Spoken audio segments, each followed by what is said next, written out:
Hey guys, welcome back to our review of Ultraman Episode 4, Orb Episode 4. As always, I'm your host, Frozen Stratos. Here with me today we have... The Cinder Blaze. Oh, you definitely thought we were about to watch Geo, huh? We're not! We're about to review Ultraman Orb. Oh, I thought this episode was fantastic. And, like, to me, this episode really, like, it says that this show it has a good status quo. You know what I mean? Like, the characters play off of each other well, the conflicts are interesting, and I do really appreciate how they keep going back to where these monsters are coming from and what part of mythology they're from. It's not like, oh, this, after however many years this alien force returns, or how, like, there's no ticking time bomb. It's someone who is actively bringing these old mythological creatures back to life, who had been sealed away by other Ultramen. And I think that's a really neat concept. And, like, because, like, not many shows stick to their status quo that well and execute it that well. And I don't know. It just presents different types of danger each time, and it's really interesting. Yeah, like one caveat to that though is sometimes it feels a bit kind of like stale, where it's like, oh shoot, there's a giant monster. What could it possibly be? And it's like, oh, go look at that same file where all the other ones belong in. Well, Like, it's not. I mean, okay, at the surface level, like it feels like that bad, but when you kind of like know that the Ultraman, the one who kind of like sealed them in, oh my god, something dropped. Deno and Kabuto fell. Yeah, when you know like it's like the Ultraman who kind of like created this mythology, or at least took part in it in some aspect. Yeah, It kind of makes it a little bit cool. It's like homage series as well, because he kind of combines different Ultraman. Actually, I'm pretty sure like that's the thing with like all Ultraman, but so I've seen we got a comment from Extra telling us, or I think it was Extra, saying that, like, it's more of a recent thing. Here, let me see if I can look this up. I'll edit this if my search becomes too long. Yeah, he says Ultramen don't always use the power of their predecessors. Ginga was the first to do so, and since then it has become a recurring thing. So I guess it's more recent. yeah. I'm not, because, like, for Orb it makes sense because it feels like they're about to explain it. But when you get stuff like Rube, who just use it for whatever reason, it feels like the show's eating its own tail. But here, again, it works because they've potentially sealed away evil powers, and, like, he's borrowing them because his powers don't exactly work correctly. There is a reason for it, not just, like, again, in Rube, where it's just arbitrary. Yeah, like he knows what he's doing. And I feel like that kind of gives us more trust in this protagonist. I know we're comparing it to a future series, so it might feel a little bit weird, but since we did watch Root first, I kind of like can't help but compare it to that one. I mean, it's our only benchmark, honestly. Yeah. So in like a series like that, when they're using the powers of the other Ultraman, it just kind of feels like they just like fall in their lap and it's like, oh cool, look at this dude. Like they don't know who he is, and like they don't like show us much respect. I mean, they do respect, but like Orb kind of knows him, I feel like he kind of understands his position a lot more, and he's always thanking the cards for letting them use their power. He's grateful. Yeah, but yeah. And another thing I wanted to touch on, the comedy.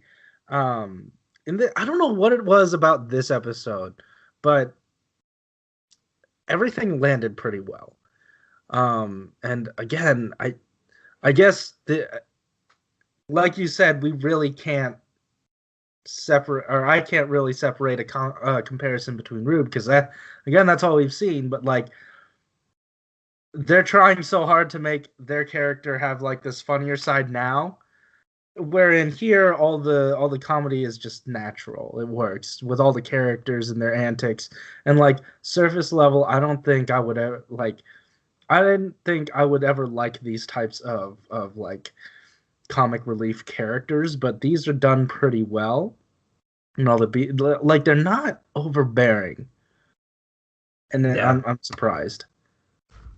Yeah, and they're like all kind of fun. They're all like unique in their own ways.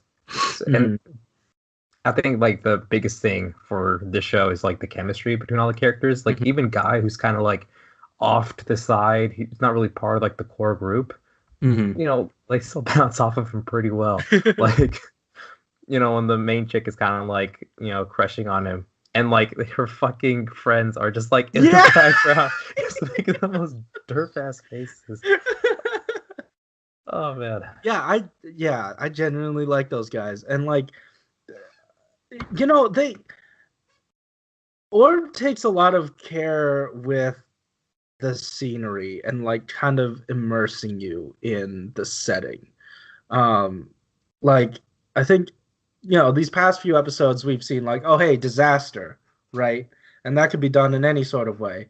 But here you see, you know, like again, you're still street level, you see the disaster, and here in this episode specifically, it's like I felt hot watching the episode. Like it felt temperature hot. Because like I don't know, the way that they shot it made you feel like you were, I don't know, experiencing heat.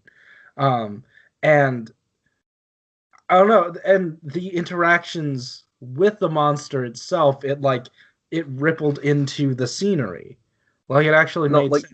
The monster actually had an effect on the world. It wasn't just like the monster popped up, here's a scene of it destroying random buildings that we don't care about, and then, you know, they kind of like fumble around. Maybe they have one scene where they're just like, oh, look at the pool. It's kind of steaming up, you know, like, look, the effect is just kind of like happening everywhere. But yeah, like here you see actual implications of what a monster like that would be like. If not the full implications. You know, they can't deal with that in what, 22 minutes. But like you get to see that it actually affects the characters, affects the plot, affects people. Actual people, and I feel like that's lost in at least Lupat so far, Sentai.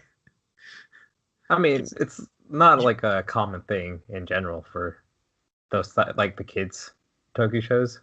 Well, I mean, with Build, you kind of got like you saw what the destruction of war wrought on their society, but here it's like.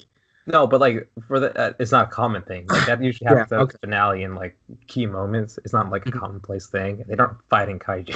Yeah. So. Well, I mean, like that's kind of why I'm highlighting it. It's because like it's unique. Like the shows don't address it in this way. You know.